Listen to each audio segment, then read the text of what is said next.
The story of Hannah.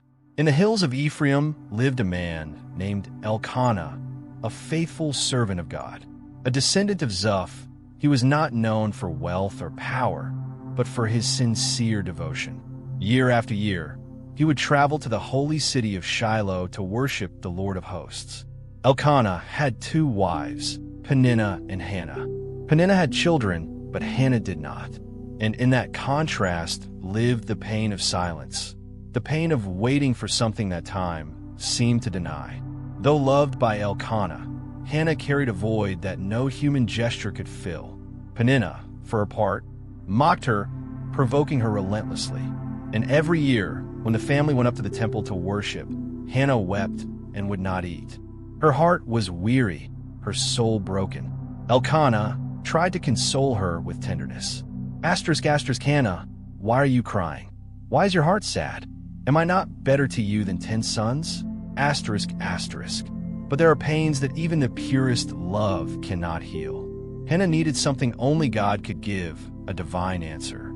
One time, after they had eaten and drunk, Hannah rose. The priest Eli was sitting by the temple entrance, observing.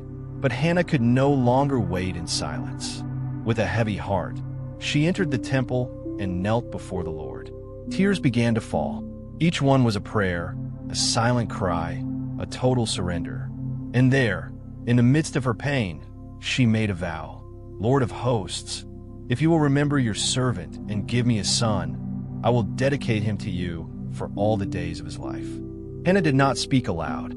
Her lips moved, but no sound came. Yet heaven heard her. Eli, misunderstanding, thought she was drunk. But Hannah answered humbly, No, my Lord, I am a woman troubled in spirit. I have poured out my soul before the Lord. She was not drunk. She was broken. And brokenness is the fragrance that rises highest before God. Then Eli blessed her. Go in peace, and may the God of Israel grant the request you have made. Hannah rose. She ate, and her countenance was no longer sad. She had not yet received the miracle, but within her, something had already changed. Faith replaced despair. Peace took the place of tears. And the God who heard Hannah began to move the unseen. Hannah went to the temple weeping, but left strengthened. She arrived empty, but departed full of God's presence. In the right time, the Lord remembered her. From pain came a promise, and from that promise came Samuel, the prophet who would change the history of Israel. Hannah's story teaches us that God hears silent prayers. He listens to the cry that does not leave the lips, but is born in the heart. Before Samuel existed, there was a woman who believed. Before the miracle happened, there was already faith on the altar. When you give everything to God, the miracle does not begin outside, but within you.